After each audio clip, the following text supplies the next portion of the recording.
The first mistake that I have made on Etsy is focusing on my niche too much. When I first started my Etsy shop, I was dead set on selling boho mock-ups. Now, the stats were not great, and I knew that, but I really wanted to sell that.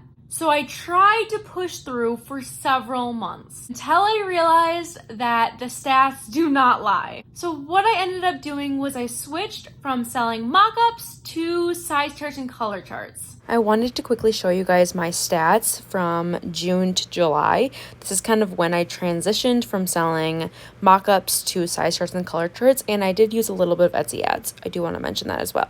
So you can see that in June, I was not getting any sales. I was getting a few views, but not a whole lot of sales. And then in July is really when I started getting more sales, and it kind of took off. Now, there is some days that I was receiving maybe one sale or I didn't get a sale or stuff like that, but generally it went up. Okay, yes, I do understand it didn't take off, but I was happy with these results. Now, I still have all of those mock-ups on my Etsy shop, however, they do not sell. And quite frankly, I have probably made maybe 4 sales on the mock-ups and hundreds on my size charts and color charts. When you are not focusing on your niche, it gives you freedom to try different things out. And you never know which thing is going to take off. Your first idea might not be your moneymaker, and quite frankly, it wasn't mine. The second mistake I made on Etsy is focusing on my results rather than the systems. So what I mean by this is you want to be focusing on how active you are on Etsy, how many listings you are consistently posting each day, rather than how many orders you've gotten that week or that month or that day. It can be really unmotivating checking your phone and not seeing more sales on Etsy. And honestly, guys, this is me when I see that.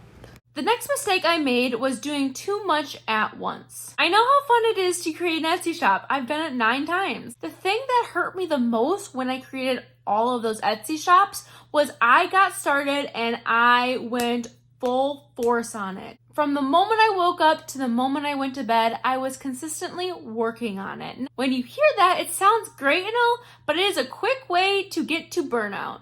And once you get to burnout, it is a long recovery time. What I do now, and I wish I would have done before, is I chunk all of my tasks out into a period of time. So I will say I'm going to list 3 items a day this week. I am going to list 1 item a day this week, whatever I have time for.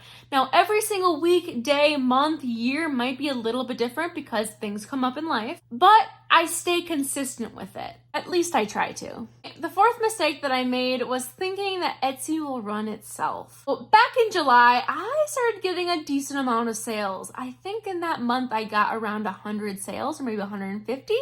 And at that point I was like, hooray, I've made it to the point where Etsy is going to run itself. Now looking back, I laugh at myself because that did not happen. I am here to tell you that the next month, I think I got 20 sales. And that was because I thought that once I got to a certain point, I could say, I am done. I have done the work. Now it's passive income. While that might happen for some shops, that certainly did not happen for my shop. Looking back, I wish I would have stayed consistent.